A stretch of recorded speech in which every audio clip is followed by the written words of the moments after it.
యాక్చువల్గా మీరు ఇంతకుముందు మాట్లాడింది చాలామంది ఎమ్మెల్యేల పైన వ్యతిరేకత అనేది చాలా ఇనిషియల్ స్టేజ్ ఇది.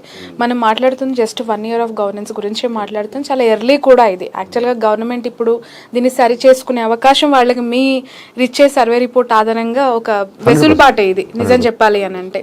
బట్ ఇది కింద స్థాయిలో ప్రజల నుంచి వస్తున్న వ్యతిరేకత అనుకోవాలా, లేదంటే ఇంటర్నల్గా ఒక సఫకేషన్ ఉంది. కూటమి అధికారంలోకి రాకముందు నుంచి ఉంది, అది అలా కంటిన్యూ పెద్ద అవుతుంది తప్ప తగ్గట్లేదు అనేది. ఎందుకంటే ఇక్కడ 3 పార్టీల కలయిక కాబట్టి ఈ సఫకేషన్ ఎక్కువైపోయి ఇలా కొంత అసంతృప్తి చేయలేకపోవటం, బడ్జెట్ ఇష్యూస్ ఇవన్నీ కారణమయ్యాయా? అంటే మీరు మిక్స్డ్గా ఉన్నాయి. మీరు చెప్పిన దాంట్లో అన్ని పాయింట్లు వ్యాలిడే. ఎందుకంటే ఆర్గనైజేషన్గా ఇప్పుడు 3 డిఫరెంట్ పార్టీలు ఉన్నప్పుడు 3 డిఫరెంట్ కార్యకర్తలు కూడా ఉంటారు. కార్యకర్తల ఎక్స్పెక్టేషన్స్ కూడా పోస్టుల గురించి రకరకాలు ఉంటాయి. ఆబ్వియస్లీ కార్యకర్తలే ప్రజలకి అనుసంధానంగా ఉంటారు. పార్టీకి కింద ప్రజలకి అనుసంధానంగా ఏదైనా పథకాలు రావాలన్నా, దాని గురించి ఏదైనా ప్రాపగండా కావాలన్నా, లేకపోతే ఏదైనా పబ్లిసిటీ చేయాలన్నా కార్యకర్తలు అంటే మీడియేటర్లుగా ఉంటారు. సో ఒక పార్టీ నుంచి ఫేవర్గా జరిగి ఇంకో పార్టీ ఉన్నప్పుడు ఒక స్టెప్ బ్యాక్ అవుతూ ఉంటారు. లేదా వాళ్ళిద్దరి మధ్య గొడవలు వస్తున్నప్పుడు ఒక ప్యారల్ సిస్టమ్ లేదు, మన ముగ్గురికి వచ్చిన ఇష్యూని ఆయన దగ్గరికి వెళ్తే రిజాల్వ్ చేస్తారని. నేను టీడీపీ వాడిని అయితే టీడీపీ ఎమ్మెల్యే దగ్గరికి వెళ్తే నా వైపు మాట్లాడతారు, మీరు జనసేన వైపు మాట్లాడరు.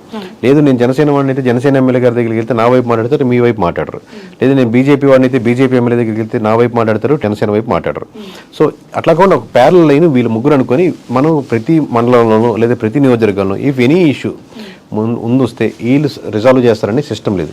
అసలు రిజాల్వ్ గురించి పోకుండా ఇప్పుడు జనసేనకు వస్తే వాళ్ళు కింద గ్రౌండ్ లెవెల్లో స్ట్రక్చర్ లేదు. ఓవరాల్గా ఎవరైనా జాయిన్ అవ్వాలన్నా లేకపోతే ఇంకేమైనా పథకాలు చేయాలన్నా కానీ.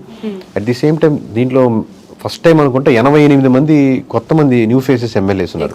ఫస్ట్ టైం ఎమ్మెల్యేస్ ఉన్నారు. ఫస్ట్ టైం ఎమ్మెల్యేస్కున్న ప్లస్ ఏంటంటే జోష్ ఉంటుంది.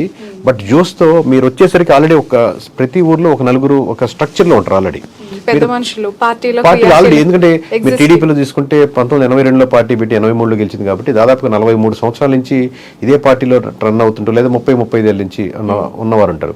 ఇప్పుడు గెలిచిన ఎమ్మెల్యే ఇప్పుడే అంటే పార్టీ పెట్టిన 10 ఏళ్ళ తర్వాత పుట్టి 15 ఏళ్ళ తర్వాత పుట్టిన వాళ్ళు కూడా ఉంటారు. న్యూ కమర్స్గా ఉండి యంగ్స్టర్స్గా ఉంటారు. ఈ ఆల్రెడీ గ్రూప్తో ఈ కొత్త గ్రూప్ కనెక్ట్ కాలేదు. ఎందుకంటే వాళ్ళు 15 సంవత్సరాలుగా ఇష్యూస్లో, కొరట్లాట్లో, అపోజిషన్లో అంతా ట్రావెల్ అయ్యి ఉంటారు. వీళ్ళు ఫస్ట్ టైం దిగారు కాబట్టి పారాషూట్ లాగా దిగినట్టు. సో అక్కడ మింగిలింగ్ తేడా వస్తుంది. బట్ మీరు అన్న పాయింట్ రీసెంట్ టైమ్స్ లో అనంతపురం నుంచి బండారు శ్రావణి అక్కడ ఎమ్మెల్యే ఎలెక్ట్ అయ్యారు. లాస్ట్ టైం 19లో ఆవిడ ఓడిపోయారు, మొన్న 24లో ఆమె గెలిచారు. మీరు అన్నది యాజ్ ఇట్ ఈజ్ అండి. మీడియాలో కూడా చాలా రకాల వార్తలు, మాకే డైరెక్ట్ గా వీడియోస్, ఓపెన్ గా ఆమెకే ధమ్కి ఇచ్చే సిచ్యువేషన్, వార్నింగ్ ఇచ్చే సిచ్యువేషన్. సొంత టీడీపీ పార్టీ సీనియర్ లీడర్స్, నాయకులు, కింది స్థాయి సెకండ్ లేయర్ సీనియర్ సిటిజన్సే, బట్ నేను బాబుతో మాట్లాడతాను, లోకేష్ గారితో మాట్లాడతానని ఆవిడ ఫస్ట్ టైం ఎలెక్ట్ అయిన ఎమ్మెల్యే. ఫీమేల్ కటసీ లేదు, కొత్త అమ్మాయి కదా సపోర్ట్ చేద్దామనేది లేదు. డైరెక్ట్గా ఒక అల్టిమేటం జారీ చేసి ఒక సపోర్ట్ చేయకుండా దూరంగా ఉండిపోవటం, ఆమెకి కాంట్రవర్సీస్ అన్ని క్రియేట్ చేయడం, ఇలాంటివి ఓపెన్గా కనిపించాయి. యాక్చువల్గా మీరు అన్న పాయింట్తో ఇది నేను ఏకీభవించొచ్చేమో. అంటే ఇది 2 వైపులు ఉన్నాయి. ఇప్పుడు వీళ్ళు కరెక్ట్ అయ్యి స్ట్రక్చర్లో ఇమ్మలేకపోవచ్చు, లేదా స్ట్రక్చర్ కరెక్ట్ అయ్యి వీళ్ళు కరప్ట్ అయ్యి ఇమ్మలేకపోవచ్చు.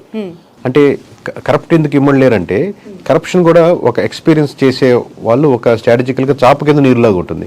కొత్త వాళ్ళు చేసినప్పుడు ఫస్ట్ టైం కాబట్టి ఎంత నీకెంత నాకెంత ఒక స్ట్రైట్ కన్వర్జేషన్ అనేది మాట్లాడేది ఉంటుంది.